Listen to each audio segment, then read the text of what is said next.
नमस्कार मित्रों, मैं शिवचरण यादव आज आपके समक्ष फिर लेकर मनोविज्ञान लेकर उपस्थित हूँ। जो आपका चैप्टर चल रहा था बुद्धि, तो बुद्धि चल रहा था। हमने बुद्धि होता क्या है, उसकी परिभाषा क्या होती है और मनोवैज्ञानिकों के अनुसार उनका स्टेटमेंट क्या है, उनका कथन क्या है, उनके अनुसार परिभाषाएं क्या होती हैं, सब चीज़ हमने सीख लिया है। आज हमको पढ़ना है बुद्धि के प्रमुख सिद्धांत। क्या पढ़ना है दोस्तों? बुद्धि के प्रमुख सिद्धांत पढ़ना है। तो बुद्धि के प्रमुख सिद्धांत जो हैं उन्हीं को हम आज सीखेंगे। तो आप तैयार हो जाइए कॉपी और पेन लेकर के और हमारे साथ नोट करते रहिए। जैसा कि हमारा बुद्धि का जो प्रमुख सिद्धांत है वो पहला सिद्धांत है, जिसका नाम है, पहला सिद्धांत क्या है? एक कारक या एक कारकीय सिद्धांत। एक कारक या एक कारकीय सिद्धांत का मतलब क्या है, यानी कहने मतलब क्या है, एक कारक यानी जो बुद्धि होती है मात्र एक ही होती है। इसका कहने का मतलब यही है, जो बुद्धि होती है उसमें बुद्धि एक कारक का हिस्सा यानी एक ही फैक्टर होता है, कोई दूसरा फैक्टर नहीं होता है। तो जो इसके प्रतिपादक कौन है देख लेते हैं। इसके प्रतिपादक हैं, इसके प्रतिपादक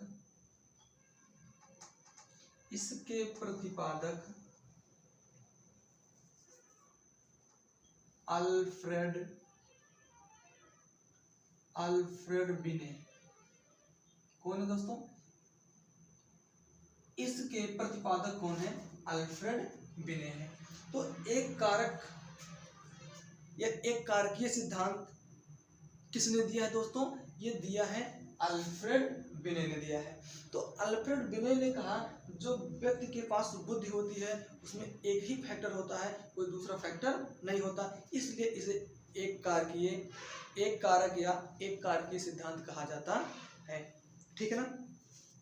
अब इसके अनुसार ये देखेंगे, जो ये बुद्धि है, जो ये सिद्धांत है, यह सबसे प्राचीन एवं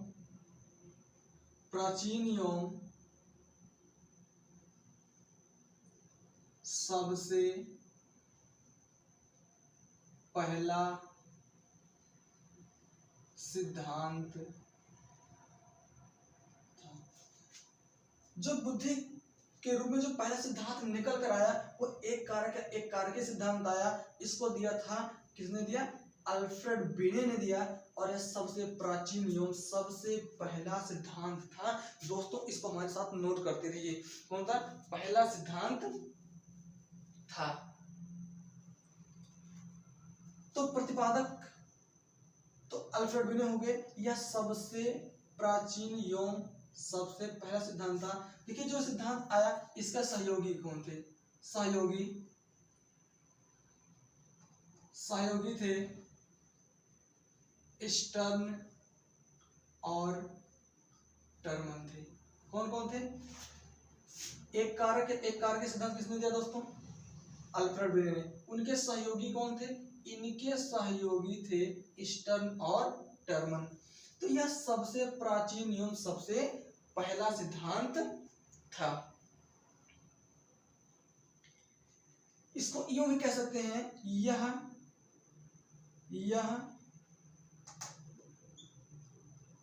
बुद्धि की अविभाज्य इकाई है। अविभाज्य इकाई का मतलब दोस्तों है जो बुद्धि है उसको अब लिखिए, अगर किसी शब्द के पहले अगर आ लग जाए उसका मतलब होता है नहीं, विभाज्य मतलब तोड़ा जा सकता है या तोड़ना। यानी जो यह बुद्धि है, जो इकाई है, जो एक कारक सिद्धांत है, इसको दो क्या इसको तोड़ा नहीं जा सकता है, अर्थात तो एक ही फैक्टर होगा। क्या होगा? एक ही फैक्टर होगा। इसलिए इसको क्या बोलते हैं हम? क्या बोलते हैं? एक कारक या एक कारकीय सिद्धांत। एक कारक या एक कारकीय सिद्धांत दोस्तों, एक कारक एक कारकीय सिद्धांत। ठीक है। इसके और नाम देख लेते हैं दोस्तों। क्या इसके नाम देखिए, क्या एक कारक या एक कारक के सिद्धांत के और नाम क्या है, इसके अन्य नाम, इसके अन्य नाम। कहने का मतलब दोस्तों ये है, अगर आपके एग्जाम में आता है, अगर एक कारक या एक कारक के सिद्धांत दे दिया तब तो ठीक है, अगर इनका नाम बदल बदल के देता है तो वो क्या होगा, इसका नाम पहला क्या होगा, अन्य। पहला क्या होगा, एक तत्व, एक तत्व का सिद्धांत, या दूसरा हो जाएगा, दूसरा क्या हो सकता है, एक तत्व का सिद्धांत, या और क्या कह सकते हैं इसको हम दोस्तों, ये इसको कह सकते हैं एक खंड, एक खंड का सिद्धांत, एक खंड का सिद्धांत, या इसको कह सकते हैं हम, या इसको कह सकते हैं एकल अवयव, एकल अवयव का सिद्धांत, एकल अवयव का सिद्धांत। तीसरा, चौथा क्या होगा, चौथा क्या होगा दोस्तों, चौथा होगा आपका एक सत्तात्मक, एक सत्तात्मक,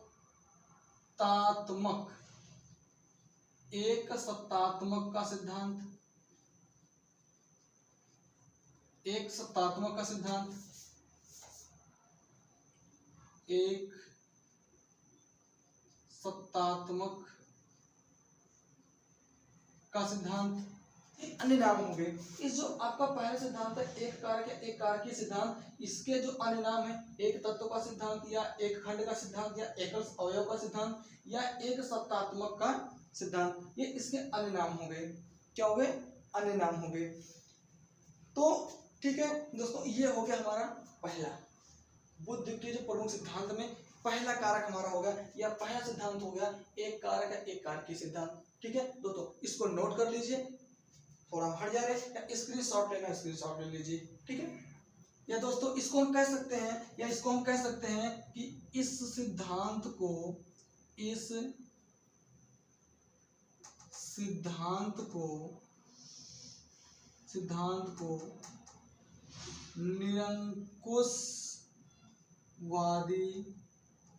निरंकुशवादी सिद्धांत भी कहा जाता है।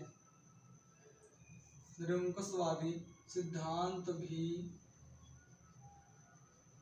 कहा जाता है। किसको, देखिए इस एक कारक जो एक कारकीय सिद्धांत है दोस्तों, इसको क्या कहा जाता है, इसको निरंकुशवादी सिद्धांत भी कहा जाता है। तो इस प्रकार से सब दोस्तों हमारा ये पहला सिद्धांत कंप्लीट होता है। हम पढ़ेंगे अगले सिद्धांत के नाम है द्विकारक, या इसको कह सकते हैं, द्विकारकीय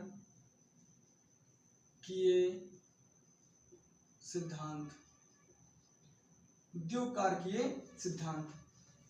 अब देखेंगे जो ये द्विकारक या द्विकारकीय सिद्धांत है, इसके प्रतिपादक हैं दोस्तों, प्रतिपादक हैं स्पीयरमैन। कौन दोस्तों,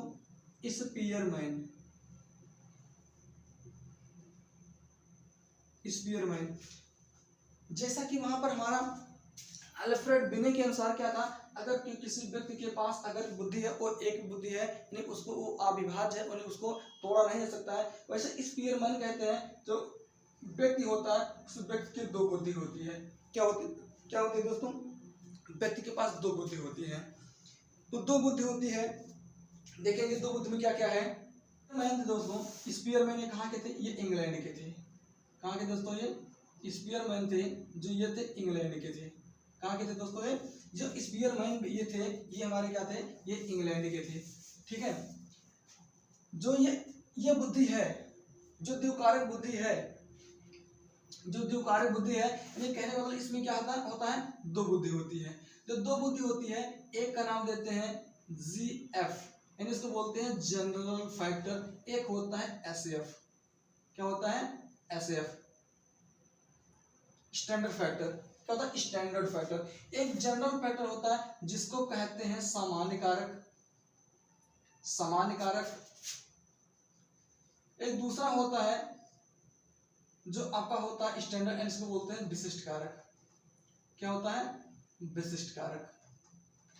स्पीयरमैन के अनुसार, स्पीयरमैन के अनुसार जो बुद्धि दो प्रकार की होती है या दो होती है या दो कारक होता है या दो कारकों में विभाजित होता है, तो क्या होता है? एक का नाम होता है सामान्य कारक, एक क्या होता है? एक होता है आपका ये विशिष्ट कारक। देखिए जो सामान्य कारक होता है दोस्तों, ये होता है जन्मजात होती है, जन्मजात होती है। क्या होती है दोस्तों? ये जन्मजात होती है। जो ये विशिष्ट कारक होती है दोस्तों, ये होती अर्जित होती है। क्या होती है? अर्जित। जो विशिष्ट बुद्धि होती है, विशिष्ट कारक, ये अर्जित होती है। क्या होती है दोस्तों? ये अर्जित होती है। ध्यान दीजिएगा, बहुत ही इंपॉर्टेंट चीज बता रहे हैं आपको, बहुत महत्वपूर्ण चीज बता रहे हैं आपको। जो ये आपका होता है सामान्य कारक होता है, वो जन्मजात होती है। क्या होती है? जन्मजात होती है, जन्मजात होती है। जो आपका विशिष्ट कारक होता है, ये अर्जित होती है। क्या होती है? अर्जित। जो अर्जित होती है अर्थात ये वातावरण से प्राप्त होती है, वातावरण से। जो हमारा जन्मजात है दोस्तों, जो ये जन्मजात है अर्थात इसको कह सकते हैं वंशानुक्रम से होता है। ये वंशानुक्रम से होता है। कहाँ से होता है दोस्तों? ये वंशानुक्रम से। कहाँ से होता है? वंशानुक्रम से। तो विशिष्ट कारक एक होता है सामान्य कारक। किसके अनुसार? इसी अनुसार, इनके अनुसार, इनके अनुसार, इनके अनुसार बुद्धि में, बुद्धि में दो कारक होती है, दो कारक होती है। नंबर एक सामान्य कारक, नंबर दो विशिष्ट कारक। क्या होता है दोस्तों? जो हमने आपको पहले बता दिया। इनके अनुसार बुद्धि में कितने कारक होते हैं? बुद्धि में दो कारक होते हैं, एक होता है सामान्य कारक, एक क्या होता है? विशिष्ट कारक। ठीक है, ये आपको समझ में आ गया। जो सामान्य कारक क्या होता है? सामान्य कारक आपका होता है वो जन्मजात होती है, और जो आपका विशिष्ट कारक होती है तो क्या अर्जित होती है। अर्जित, अर्जित मतलब क्या होता है? अपने आसपास के लोगों से, या कह सकते हैं समाज के द्वारा, या अपने परिवार के द्वारा जो बुद्धि अर्जित होती है, जो क्या प्राप्त की जाती है, वो आपका विशिष्ट कारक होता है। अर्थात जो वातावरण के द्वारा प्राप्त होता है वो हमारी क्या होती है? विशिष्ट। ये क्या होती है? हमारा सामान्य। इस एक दो तत्व का सिद्धांत, क्या लिखेंगे इसको हम? दो तत्व का सिद्धांत। नंबर दो, इसको लिखेंगे दो खंड का सिद्धांत। किसका सिद्धांत दोस्तों? दो खंड का सिद्धांत। ठीक है, तो ये इसके अगर ये नाम ना दे करके ये आपको दे दिया जाएगा कि दो खंड का सिद्धांत किसने दिया, तो क्या देंगे आप? स्पीयरमैन। दो तत्व का सिद्धांत किसने दिया? स्पीयरमैन। और दो खंड का सिद्धांत किसने दिया? स्पीयरमैन। इस प्रकार से आपकी परीक्षा में क्वेश्चन मिल सकते हैं कि दो खंड का सिद्धांत किसने दिया? स्पीयरमैन। और दो तत्व का सिद्धांत किसने दिया? स्पीयरमैन। या द्विकारक या द्विकारक सिद्धांत किसने दिया? किसने दिया? किसने दिया? स्पीयरमैन ने। तो ऐसा भी सकता है स्पीयरमैन के अनुसार, स्पीयरमैन के अनुसार बुद्धि में कितने कारक होते हैं? दो कारक होते हैं, एक सामान्य कारक होता है, एक क्या होता है? विशिष्ट कारक होता है। ठीक है दोस्तों, इसको नोट करिए, फिर हम देखेंगे सामान्य कारक में क्या होता है और विशिष्ट कारक में क्या होता है। ठीक है,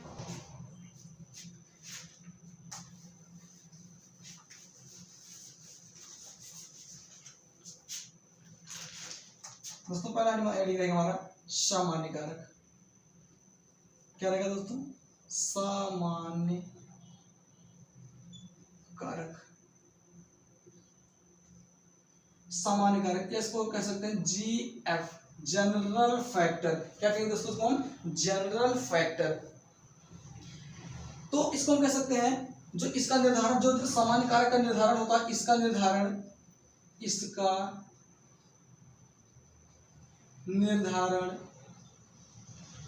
जन्मजात होती है। क्या होती है? जन्मजात होती है। जन्मजात होती है। और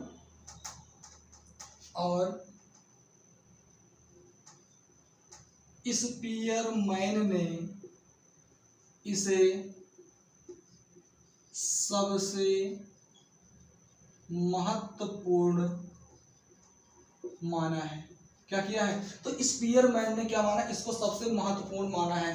तो जो हमने बताया, पहले बताया, जो हमारा ये सामान्य कारक होता है वो क्या होता है? सामान्य कारक क्या होता है? ये क्या होता है? जन्मजात होता है। और किसके अनुसार? स्पीयरमैन ने इसको क्या माना है? सबसे महत्वपूर्ण माना है। या इसको कह सकते हैं, इसके अनुसार इसमें क्या हो जाएगा? इसमें हो जाएगा यह एक सर्वव्यापी योग्यता है। इसको क्या कहें? यह एक सर्वव्यापी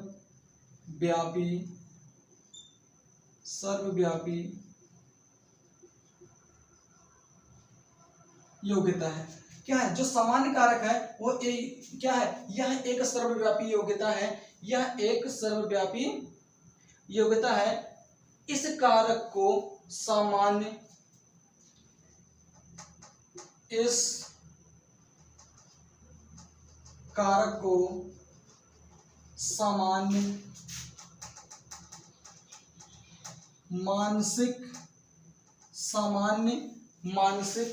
सामान्य मानसिक ऊर्जा कहा जाता है। सामान्य मानसिक ऊर्जा कहा जाता है। क्या कहा जाता है दोस्तों? सामान्य मानसिक ऊर्जा कहा जाता है।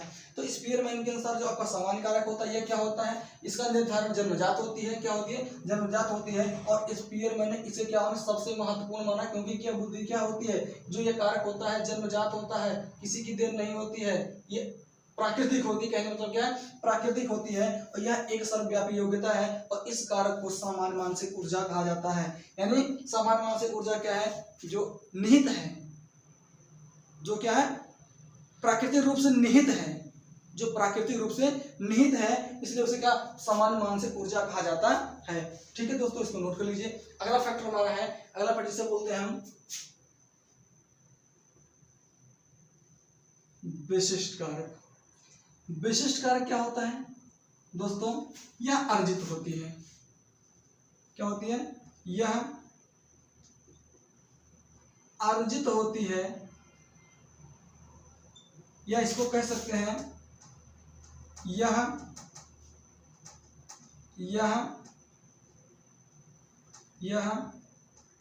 वातावरण से प्राप्त की जाती है या प्राप्त होती है। यह वातावरण से क्या होती है? प्राप्त होती है। यह वातावरण से क्या होती है? प्राप्त होती है।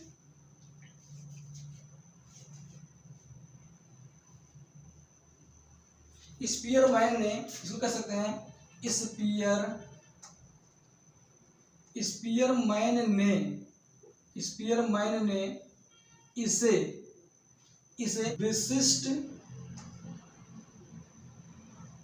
विशिष्ट कारक कहा,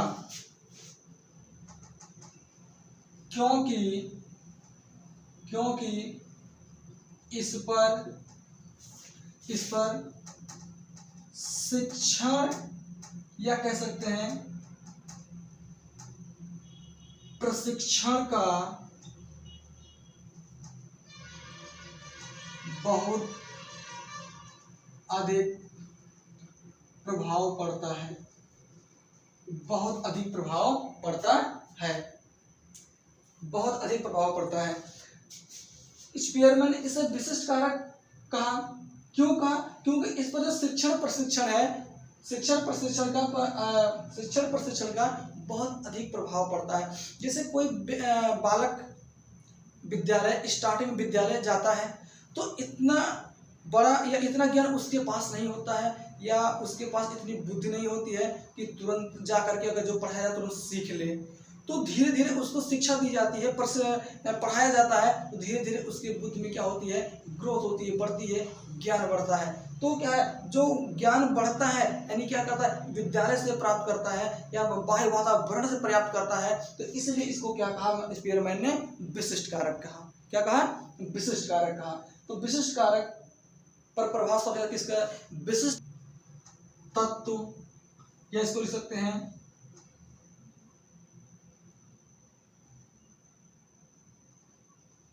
त्रिखंड, या इसको लिख सकते हैं त्रिकारकीय सिद्धांत। त्रिकारकीय सिद्धांत, तीन तत्व या त्रिखंड या त्रिकारकीय सिद्धांत या त्रिकारकीय सिद्धांत, यह सिद्धांत किसने दिया? देखिए जो इसके प्रतिपादक हैं वही है, कौन है? जिसके प्रतिपादक दो खंड वाले सिद्धांत हैं, इसके प्रतिपादक कौन है? स्पीयरमैन भी है, स्पीयरमैन ही है, स्पीयरमैन। तो स्पीयरमैन देखिए, जिसे वहां पर स्पीयरमैन ने ये बताया कि जो हमारी बुद्धि होती है दो खंड की होती है, दो बुद्धि होती है, एक जन्मजात होती है, एक विशिष्ट होती है। इसमें क्या पढ़ा दिया? इसमें क्या कर दिया? तीनों तत्व या त्रिखंड या त्रिकारकीय सिद्धांत, यानी इसमें बुद्धि कितनी होगी? तीन होंगे। तो कौन कौन होगा? देखिए एक जो होती है एक होता है जीएफ, एक क्या होता है आपका? एक क्या होता है? एसएफ, यानी इसको जीएफ इसको बोले जनरल, यानी सामान्य कारक, या इसको हम कह सकते हैं, या इसकी हमारा हो जाएगा विशिष्ट कारक। जो देखिए ये जो दोनों का बीच जो कॉमन एरिया है, इसको बोलेंगे हम समूह कारक। क्या बोलेंगे इसको हम? समूह कारक। देखिएगा समूह कारक। तो स्पीयरमैन के अनुसार अगर ये पूछा जाए आपसे कि तीन तत्व का सिद्धांत या त्रिखंड का सिद्धांत या त्रिकारकीय सिद्धांत किसने दिया? स्पीयरमैन ने दिया। किसने दिया? स्पीयरमैन ने दिया। तो स्पीयरमैन के अनुसार इस तीन तत्व में या त्रिखंड में कौन कौन सी बुद्धि होते हैं? यह होता है कौन सा? एक होता है आपका समान कारक होता है, एक विशिष्ट कारक होता है, एक क्या होता है? समूह कारक होता है। ठीक है दोस्तों, त्रिखंड और समूह कारक, ये आपका हो गया त्रिखंड। ठीक है दोस्तों, अगला हमारा है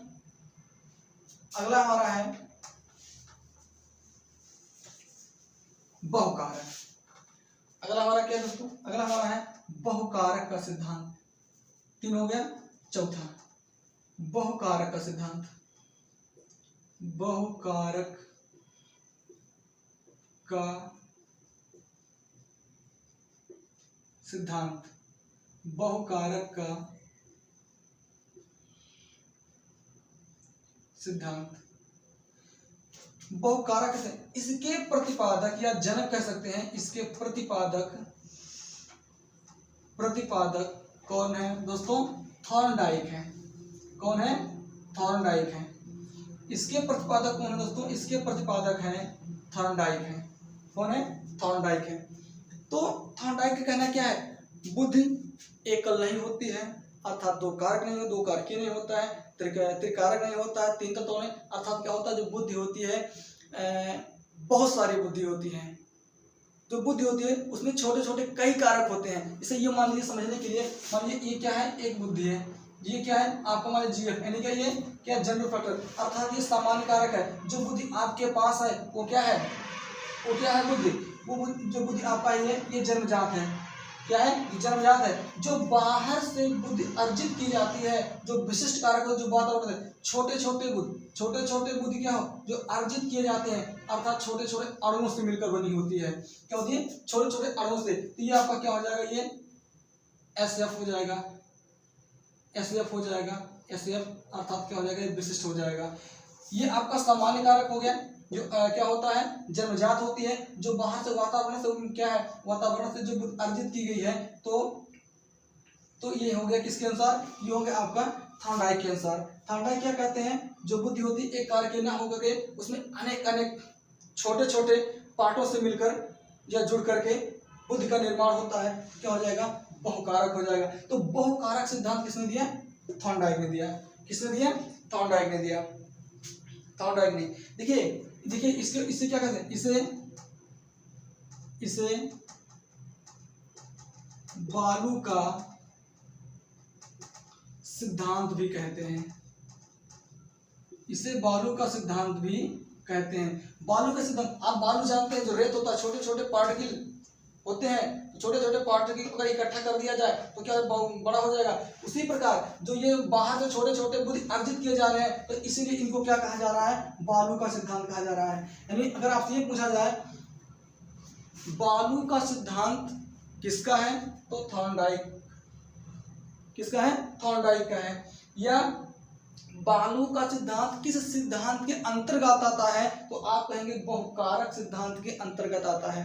किसके अंतर्गत आता है, बहुकारक सिद्धांत के अंतर्गत आता है। ठीक, या इसे बोल सकते हैं, इसे परमाणुवादी, इसे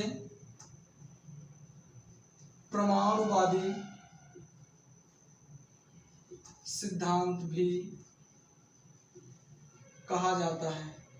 कौन सिद्धांत, परमाणुवादी। परमाणु जानते हैं छोटे छोटे जो कण होते हैं, इसीलिए जिस प्रकार यहाँ पर बालू के से ये इसका संबंध है, उसी प्रकार छोटे छोटे जो आपके कण होते हैं, पार्टिकल होते हैं, परमाणु होते हैं, इसलिए इसे क्या कहा जाता है, परमाणुवादी सिद्धांत भी कहा जाता है।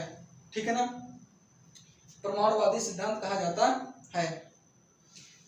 अब देखिए थॉर्नडाइक है, थॉर्नडाइक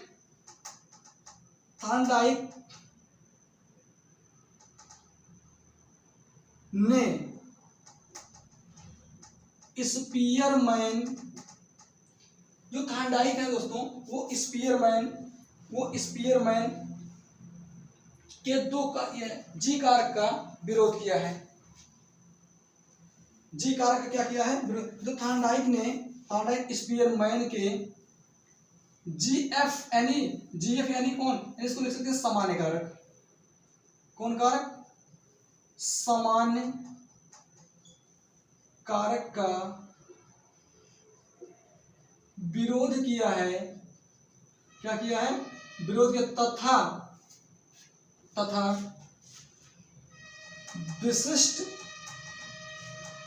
विशिष्ट कारक का समर्थन किया है। विशिष्ट कारक क्या किया दोस्तों, समर्थन किया है। तो थॉर्नडाइक ने स्पीयरमैन के सामान्य कारक का विरोध किया है और विशिष्ट कारक अर्थात यस कारक का क्या समर्थन किया है, क्या किया है, समर्थन किया है। इनके अनुसार, यानी थॉर्नडाइक के अनुसार, इनके अनुसार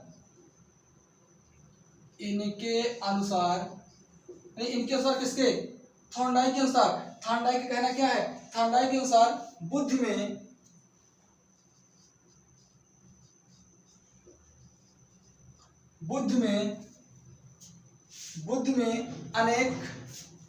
में अनेक विशिष्ट योग्यताएं होती हैं। क्या होती है, विशिष्ट योग्यताएं होती हैं, अनेक विशिष्ट योग्यताएं होती हैं जो एक साथ मिलकर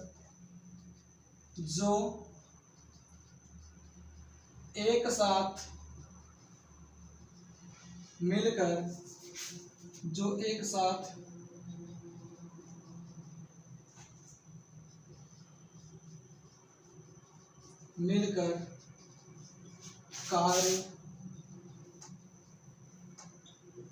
करती हैं। ठीक है ना, तो ये हो गया थॉर्नडाइक का। तो बहुकारक का सिद्धांत किसने दिया है, थॉर्नडाइक ने दिया है। बालू का सिद्धांत किसने दिया है, थॉर्नडाइक ने दिया है। परमाणुवादी सिद्धांत किसने दिया दोस्तों, थॉर्नडाइक ने दिया है। थॉर्नडाइक ने क्या किया है, स्पीयरमैन के सामान्य कारक का विरोध किया है। तो विरोध इसलिए किया कि उनका कहना, थॉर्नडाइक का कहना क्या है, जो व्यक्ति होता है तो वातावरण से बुद्धि का क्या करता है, बुद्धि का मतलब है बुद्धि को अर्जित करता है, ज्ञान को अर्जित करता है, उस पर ज्यादा विरोध किया है कि समर्थन किया है। किसने, थॉर्नडाइक ने। विशिष्ट कारक पर समर्थन किया है क्योंकि उनके अनुसार जो व्यक्ति बुद्धियों को बाहर से इकट्ठा करता है, जो इकट्ठा होकर के एक साथ क्या करते हैं, एक साथ कार्य करते हैं, इसलिए उनका क्या समर्थन किया है। और सामान्य कारक होता है जो जन्मजात होती है, उसका क्या किया है, विरोध किया है। ठीक है, तो ये क्या है दोस्तों, ये है बुद्धि का समूह कारकीय सिद्धांत। इस बुद्धि के सिद्धांत को दिया किसने, किसने दिया है? इसके प्रतिपादक हैं या इसके जनक हैं? प्रतिपादक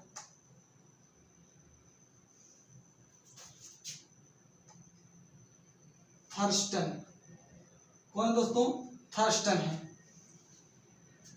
तो बुद्धि का समूह कार्य के सिद्धांत किसने दिया है? थर्स्टन ने दिया है। तो इस सिद्धांत के अनुसार, किनके? इस सिद्धांत के अनुसार, इस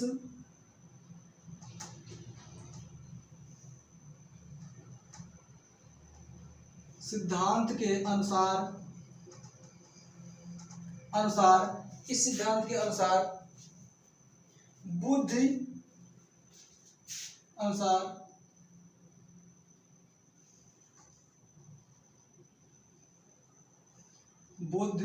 सात प्राथमिक कारकों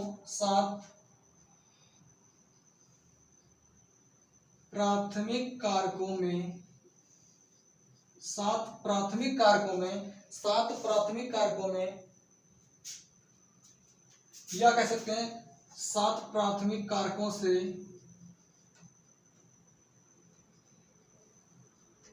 मिलकर बनी है। 7 प्राथमिक कारकों से मिलकर बनी है। वो कौन कौन से हैं? या ऐसा भी कह सकते हैं, ये सिद्धांत के अनुसार जो बुद्धि 7 प्राथमिक कारकों से मिलकर बनी है, लेकिन वो क्या होते हैं? एक दूसरे से अद्वितीय होते हैं। इसमें से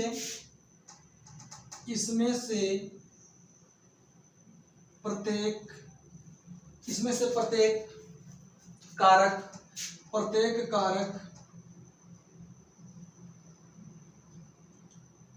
अद्वितीय होती है।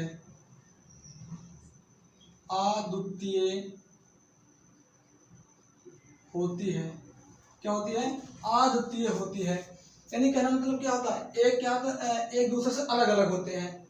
क्या होते हैं? एक दूसरे से अलग अलग होते हैं। तो इनमें से जो क्या कर रहा है, इस बुद्धि के अनुसार, इस सिद्धांत के अनुसार बुद्धि जो 7 प्राथमिक कारकों से मिलकर बनी है, वो कारक कौन कौन से हैं? वो 7 कौन कौन से हैं? पहला देखेंगे।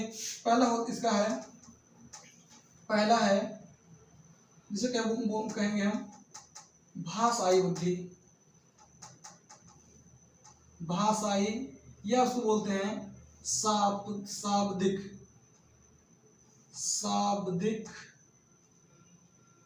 बुद्धि। शाब्दिक या भाषाई बुद्धि। जो इस प्रकार की बुद्धि किसमें पाई जाती है? किन किन लोगों में पाई जाती है? जो भाषाई बुद्धि होती है, शाब्दिक बुद्धि होती है, किन किन लोगों में पाई जाती है? जिनमें शब्दों या अक्षरों को पहचानने की क्षमता अधिक होती है। किसमें? शब्दों अक्षरों पहचानने की क्षमता क्या होती है? अधिक होती है। या जैसे बोल सकते हैं, कह दीजिए, या भाषाई, या जो सर्वाधिक बोलने वाला हो, क्या हो? जो सबसे अधिक बोलता हो, वही क्या हो? उसी के अंदर भाषाई बुद्धि या शाब्दिक बुद्धि पाई जाती है।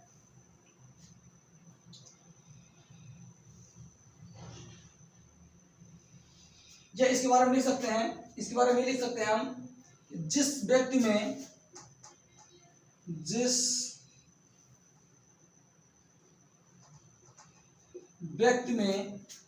शब्दों को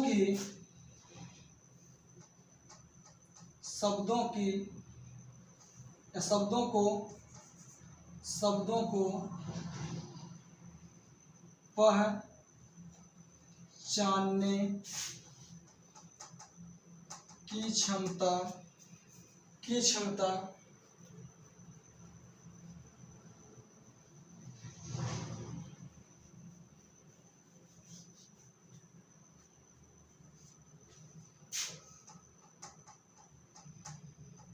होती है। तो भाषाई बुद्धि, जिस व्यक्ति में शब्दों को पहचानने की क्षमता होती है, वो क्या हो जाएंगे? भाषाई बुद्धि हो जाएंगे। क्या हो जाएंगे? भाषाई बुद्धि हो जाएंगे। दूसरा क्या हो जाएगा? आंकिक बुद्धि। क्या हो जाएगी? दूसरा लिख दीजिए, आंकिक बुद्धि। आंकिक मतलब आंकिक मतलब होता है अंकों को, जिस व्यक्ति के अंदर अंकों की पहचानने की शक्ति सबसे ज्यादा होती है या सबसे अधिक अंकों को पहचानता है, वही क्या है, आंकिक बुद्धि है। क्या है, वही क्या है दोस्तों, आंकिक बुद्धि है। ठीक है ना। जिस व्यक्ति में, लिख दीजिए, जिस व्यक्ति में अंकों को पहचानने की क्षमता अधिक होती है, क्या होती है, अधिक होती है। ठीक है ना दोस्तों।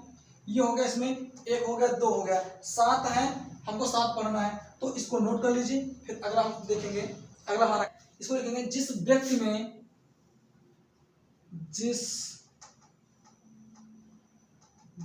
में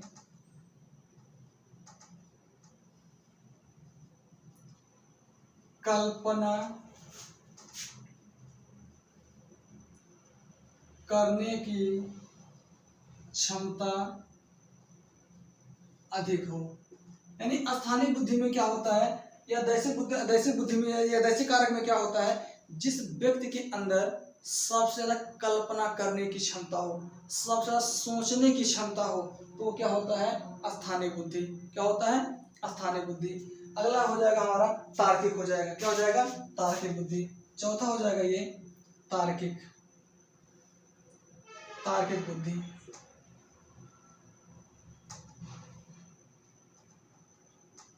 तार्किक बुद्धि में क्या होता है दोस्तों, जानते हैं तार्किक बुद्धि क्या होता है, तर्क करना, वितर्क करना। जिस व्यक्ति के अंदर सर्वाधिक क्या होगी, तर्क करने की, वितर्क करने की, सोचने की क्षमता होगी, वही क्या होगी आपकी, ये तार्किक, क्या होगी, तार्किक बुद्धि। क्या होगी, तार्किक बुद्धि। जिस व्यक्ति में तर्क करने की क्षमता हो, जिस व्यक्ति में तर्क करने की क्षमता हो, क्या होगा, तार्किक बुद्धि होगी। पांचवा क्या हो जाएगा हमारा दोस्तों, पांचवा हमारा हो जाएगा शब्द प्रवाह।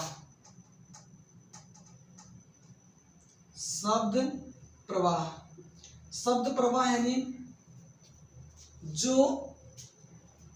अधिक बोलता हो या जो अपनी बातों को आसानी से कह देता हो। क्या होता है, जो अपनी बात को आसानी से कह देता हो, या जो व्यक्ति बोलने में कुशल होता है। क्या होता है, जो व्यक्ति बोलने में कुशल होता है, उसी को क्या बोलते हैं हम, शब्द प्रवाह, या उसको बोलते हैं धारा प्रवाह। क्या बोलते हैं, धारा प्रवाह। इसको लिख सकते हैं, जिस व्यक्ति में बोलने की चालाकी हो। क्या हो, बोलने की क्या हो, चालाकी हो। जो व्यक्ति आसानी से या बहुत चालाकी से बोलता हो या अपनी बात को आसानी से कह देता हो, ऐसे क्या होते हैं, धारा प्रवाह या शब्द प्रवाह होते हैं। तो ऐसे लोग कौन कौन होते हैं, वकील होते हैं, अधिवक्ता होते हैं, शिक्षक होते हैं। ठीक है ना। स्मृति कारक, छठवां क्या हो जाएगा आपका, स्मृति कारक करना। स्मृति का मतलब क्या होता है, याद करना। यानी जिस व्यक्ति में याद करने की क्षमता हो, याद करने की क्या हो, क्षमता हो, उसे हम कहते हैं स्मृति कारक बुद्धि। क्या बोलते हैं, स्मृति कारक बुद्धि। ठीक है। अगला हमारा है सातवां पॉइंट हमारा क्या है, प्रत्यक्षात्मक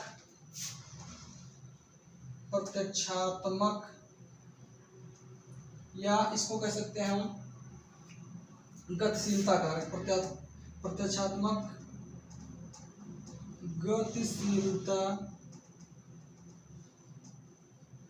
कारक। प्रत्यक्षात्मक या गतिशीलता कारक क्या होता है, जिस व्यक्ति के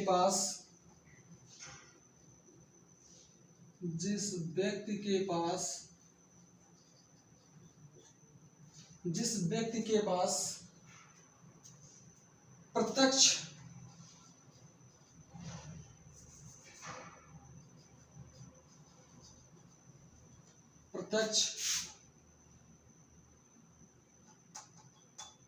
उत्तर देने की प्रत्यक्ष या तुरंत उत्तर देने की, या इसको लिख सकते हैं प्रत्यक्ष या तुरंत उत्तर देने की क्षमता हो। ठीक है,